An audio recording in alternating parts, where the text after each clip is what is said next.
ध्रुव का सवाल सुनकर विदुर ने उसकी बेसब्री को दूर करने के लिए कहा, तुम इतने बेसब्र क्यों हो रहे हो? ऐसा तो नहीं है कि ये सारा सामान उड़कर खिड़की से भाग जाएगा। अभी समय है, और इतना तो तुम भी जान गए हो कि कोई चीज बनाने के लिए मुझे ध्यान में जाना पड़ता है। अभी कोई भी कभी भी हमारे कमरे में आ सकता है। किसी के आने से वो ध्यान टूट जाता है, और अगर गलती से भी किसी को मेरे बारे में पता चला तो कभी सोचा भी है क्या होगा? इसलिए मेरी बात मानो, हमें रात का इंतजार करना चाहिए। ये सुनकर ध्रुव थोड़ा निराश हुआ। फिलहाल के लिए वो सिर्फ इस सामान को अलमारी में छिपाकर बिस्तर पर लेट सकता था। ध्रुव ने ऐसा ही किया और चुपचाप बिस्तर पर लेटे लेटे रात होने का इंतजार करने लगा। तकरीबन आधे घंटे बिस्तर पर गुजारने के बाद अचानक ध्रुव ने महसूस किया कि उसके कमरे का दरवाजा खुला था। आवाज सुनते ही ध्रुव ने उठकर देखा कि आखिर कौन उसके कमरे में इस तरह आ रहा था।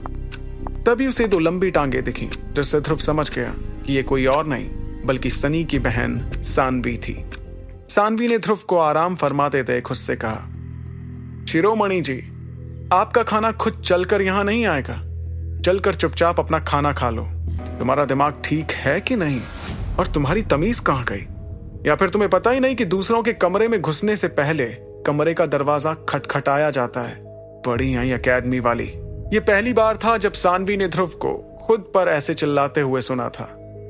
ऐसा नहीं था कि सानवी को ध्रुव के गुस्से की आदत नहीं थी, लेकिन इस बार ध्रुव ने सानवी पर जैसे लफ्जों की तलवार ही चला दी थी, जिसकी वजह से उसका चेहरा गुस्से से लाल हो गया और उसने कमरे के दरवाजे को लात मारते हुए ध्रुव से कहा, तुम्हारी तो ये लो, मैंने तुम्हारे दरवाजे पर लात मारी तो क्या अब से हर रोज ऐसे ही तुम्हारे दरवाजे पर लात मारूंगी? क्या कर लोगे तुम? फिर गुस्से में सानवी ध्रुव की तरफ बढ़ी, लेकिन ध्रुव ने तुरंत अपना हाथ उसकी तरफ करते हुए कहा, वैक्यूम हैंड। इस हमले से सानवी ध्रुव की तरफ अचानक खिंची चली आई और जैसे ही वो बिस्तर के पास आई, ध्रुव ने अपना हाथ नीचे कर लिया, जिससे सानवी को झटका लगा और वो बिस्तर से टकरा कर गिर गई। मुझे लगता है इतना सबक काफी था। अगली बार कमरे का दरवाजा खटखटा कर आना। ये सुनकर सानवी तो ध्रुव से लड़ना चाहती थी, लेकिन वक्त और जगह देखकर वो सिर्फ अपना मुंह फुलाकर ध्रुव के कमरे से चली गई। उसके बाद ध्रुव ने मुस्कुराते हुए अपना मुंह धोया और फिर खाना खाने निकल पड़ा। खाने की टेबल पर ध्रुव सानवी को देख रहा था, जो उसके सामने बैठकर खा रही थी। वहीं ध्रुव ने अपनी नजर सानवी के बगल में बैठे सनी की तरफ की, जो इस वक्त बहुत खुश दिख रहा था। उसके चेहरे की मुस्कुराहट देखकर ध्रुव ने मन ही मन सोचा, लगता है इसने अमृत धारा पी ली है, लेकिन इसको शायद ये नहीं पता कि अमृत धारा 8 सितारों के बाद ज्यादा असर नहीं करती। फिर ध्रुव ने मुस्कुराते हुए टेबल के एक छोर पर बैठे अपने पिता अरेंद्र को देखा। इस वक्त अरेंद्र के चेहरे पर भी एक मुस्कान थी, जिसे देखकर ध्रुव ने सोचा, हर बार की तरह इस बार भी पारिवारिक दावत जश्न मनाने के लिए की जा रही है। लेकिन आज किस चीज का जश्न? इतनी ज्यादा कीमत पर अमृत धारा खरीदना, वो भी ये खुशी की नहीं बल्कि ये तो गम की बात है। इस बार जो अमृत धारा खरीदी गई थी वो दल के बुजुर्गों के कहने पर सनी के लिए खरीदी गई थी, लेकिन ध्रुव नहीं जानता था कि ये जश्न अमृत धारा की वजह से नहीं बल्कि दरबार नीलामी घर के उस खास मेहमान की बातों का था।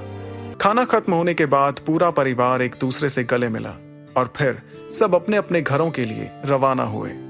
ध्रुव ये देखकर तुरंत अपने कमरे की ओर भागा। फिर उस सामान को टेबल पर रखकर उसने अपनी अंगूठी रगड़ी।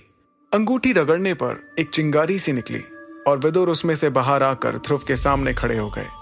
तभी ध्रुव ने विदुर से पूछा, आचार्य, क्या हम लोग अब करिश्माई पाउडर बना सकते हैं? ये सवाल सुनकर विदुर ने मुस्कुराते हुए ध्रुव से कहा, आखिरकार तुम सब्र का महत्व समझ ही गए। कोई भी औषधि बनाने के लिए एक शांत वातावरण की जरूरत होती है। अगर आसपास शांति ना हो तो मेरा ध्यान भटक सकता है और इसका अंजाम बिल्कुल अच्छा नहीं होगा।